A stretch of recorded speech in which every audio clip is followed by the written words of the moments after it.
On a cold winter night in July 2001, deep in the heart of the Australian outback, an idyllic road trip turned into a nightmare. Along the desolate stretch of the Stuart Highway, a place where the silence is only broken by the hum of engines and the whisper of wind, something terrifying unfolded. A van pulled over, a stranger appeared, and moments later, everything changed. One traveler vanished without a trace, while the other emerged from the darkness with a chilling tale of survival. But with no body, no murder weapon, and more questions than answers, what really happened that night became one of the most unsettling cases. This is the heartbreaking case of Peter Falconio.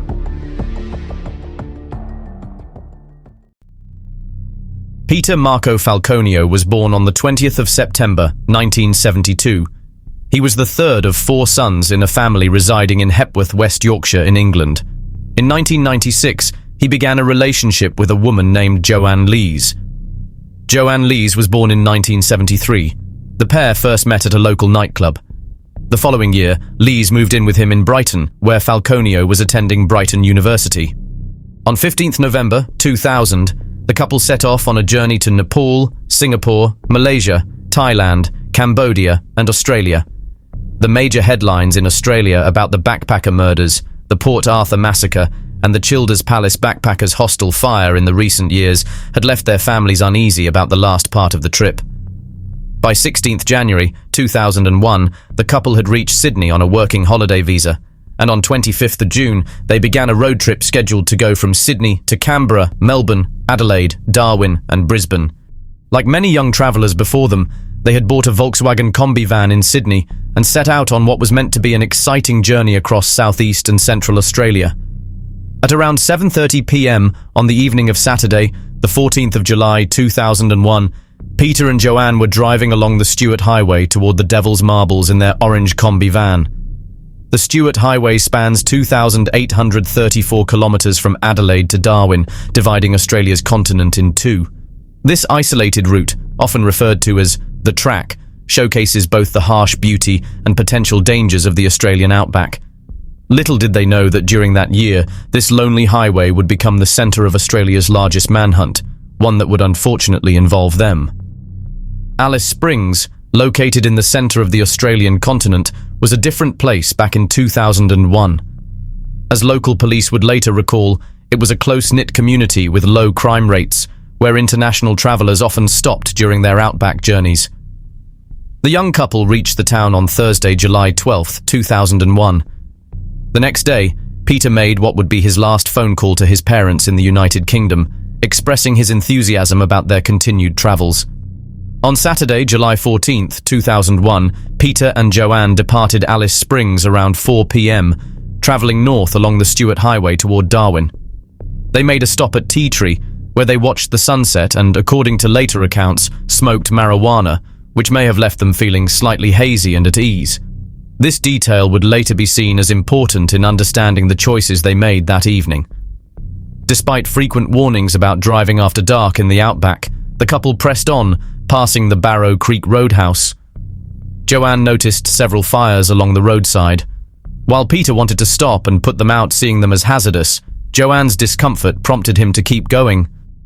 Shortly after 8 p.m, around 11 kilometres north of Barrow Creek, the couple noticed headlights approaching from behind. Peter grew irritated that the vehicle wouldn't pass, even though they slowed down to let it.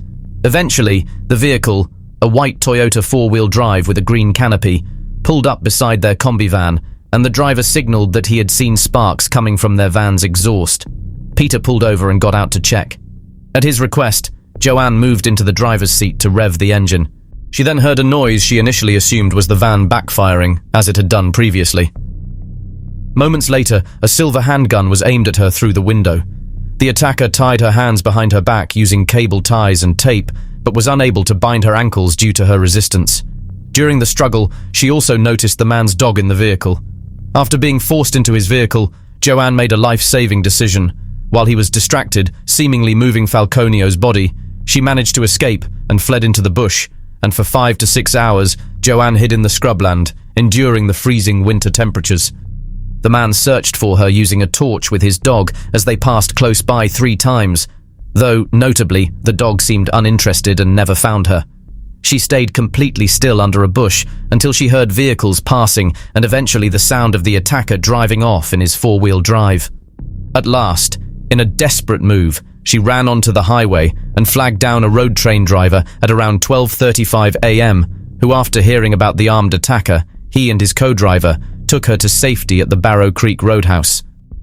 The Alice Springs police were contacted around 1:30 a.m., arrived to gather evidence and statements by around 4:20 a.m., and, along with the road train driver, began searching for Falconio, the Toyota, and the gunman at 7 a.m.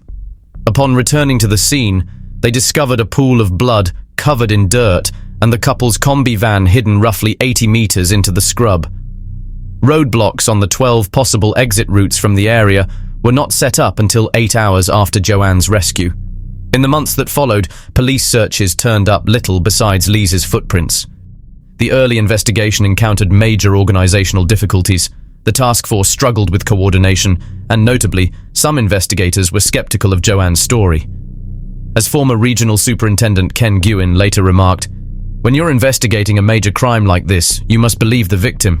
Otherwise you become careless and overlook important details."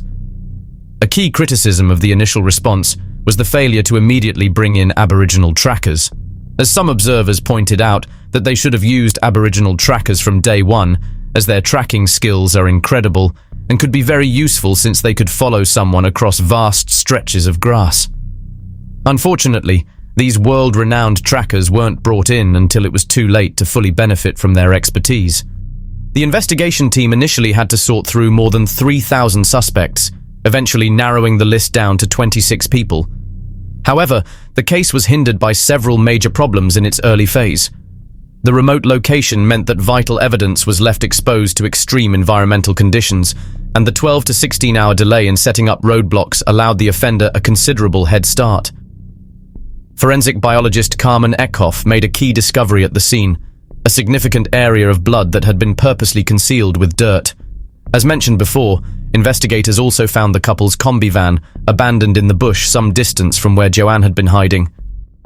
A key piece of evidence surfaced 19 days after the incident.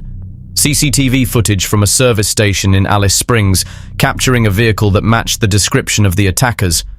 The way this evidence was handled became a major point of controversy. Although it had the potential to help identify the suspect's vehicle and reveal its registration number, investigators delayed releasing it to the public, stating it first needed to be enhanced. Joanne's interaction with the media also became another controversial part of the case. At first, she remained distant and hesitant to talk about the incident or engage with reporters. Although her behavior was understandable for someone who had experienced trauma, it fueled public doubt and speculation. 11 days after the attack, she agreed to a tightly controlled press conference, but only after removing numerous questions she refused to answer. Her statement was short and direct. "If I could say one thing to this man who did this, I would ask him to let the police know where Pete is." However, her composed appearance and limited media interaction led to further public suspicion regarding her story.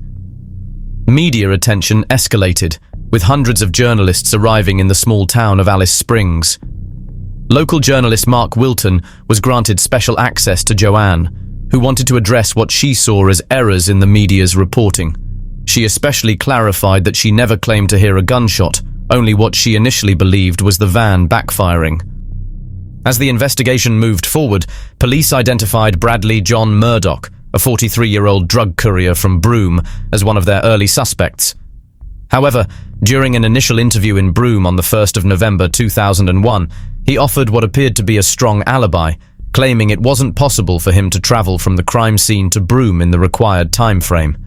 Additionally, his DNA sample was not collected at that point. Police initially accepted his explanation and shifted focus to other suspects. The turning point came when investigators later carried out a detailed reenactment of the route. "We did a reenactment with a similar car, similar weight, down the same route, and pretty much followed it to a T, and we made it within plenty of time," one investigator explained. This discovery placed Murdoch squarely back under suspicion. On 17th May 2002, investigators questioned Murdoch's drug-running partner, who began revealing details about Murdoch's ties to the case, and a DNA examination involving Murdoch's brother supported this claim. Although Murdoch had gone into hiding before Northern Territory Police could fully build their case against him, he was arrested on 22nd August 2002 in South Australia on unrelated charges.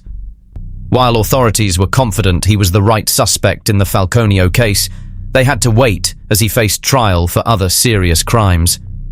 During this period, investigators focused on strengthening their case, especially by analysing the DNA evidence they had collected. When Murdoch was cleared of the South Australian charges, Northern Territory Police were fully prepared. In a dramatic moment at the Adelaide courthouse, they arrested him for the Falconio murder, just as he was about to walk free from the earlier case. A key witness for the prosecution emerged in James Heppey, Murdoch's former housemate and drug-running partner, who had been staying at the same location where Murdoch had set up what investigators described as a bolt hole to evade capture. However, Heppey was in prison when he offered to testify, approaching police with a proposal: information about Murdoch in return for leniency in his own case. The defense emphasized the questionable reliability of Heppey's testimony, citing his disgruntled relationship with Murdoch and his effort to secure a lighter sentence. The judge instructed the jury to take these factors into account when evaluating his credibility. The prosecution's case heavily relied on DNA evidence, which became its central pillar. Using a highly sensitive method known as low copy number DNA analysis, investigators discovered Murdoch's DNA in several key places: on Joanne's t-shirt, on the gear stick of the combi van, on the steering wheel, and beneath the tape used on the homemade restraints. The strength of this evidence was underscored when all three judges remarked that the DNA evidence was watertight and that Murdoch's defense team would be unable to have it dismissed. However, concerns about possible contamination were raised during the trial. When the homemade manacles were retested, the DNA of the forensic lab director was unexpectedly found on the evidence. As forensic biologist Carmen Eckhoff noted, that the testing was so sensitive that it was really difficult to say exactly how it got there. To address these contamination concerns, the prosecution enlisted Dr. Jonathan Whitaker, an English DNA expert specializing in the low copy number technique. His testimony played a vital role in reinforcing the reliability of the DNA evidence, despite the defense's attempts to question the method's accuracy and the possibility of contamination. Following a 9-week trial that included testimony from around 80 witnesses and the presentation of over 200 pieces of evidence, the jury unanimously found Bradley John Murdoch guilty. He was sentenced to life in prison with a non-parole period of 28 years. In addition, he was convicted on several assault-related charges against Lees. It was only after the sentencing that it became known Murdoch had earlier been acquitted of an aggravated sexual assault case involving a mother and daughter in South Australia several years prior. The case continues to draw public interest primarily because of one lingering question: what truly happened to Peter Falconio? Although Murdoch was convicted, Peter's body has never been located, leaving his family without closure and prompting ongoing speculation surrounding the case. The investigation brought about notable changes in Australian policing practices, especially in how DNA evidence is managed and how major investigations are coordinated in remote regions. It also sparked conversations about tourist safety in the outback and the importance of being well prepared for travel in isolated areas.